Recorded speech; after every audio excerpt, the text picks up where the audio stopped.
is not gaining weight, gaining too much weight, or average weight, which seems kind of counterproductive to a red flag, but the reality is weight doesn't have any direct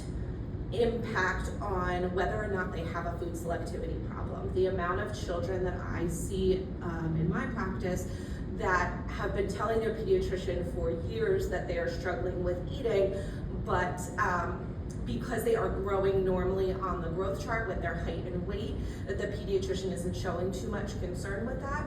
and often doesn't push into those resources that we want to see. So we're typically seeing those younger kids, or the ones that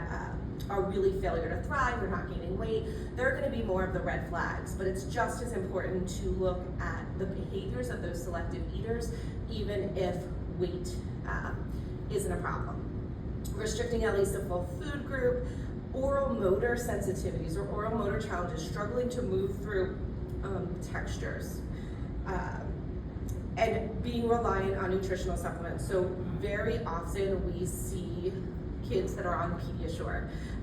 or they're drinking some sort of whole milk yogurt option, and that's what's getting them through the day. And the reality is that's just a Band-Aid that is not actually addressing the root cause of the problem, and it really is not meant to be a long-term solution. So if you're having children that you're working with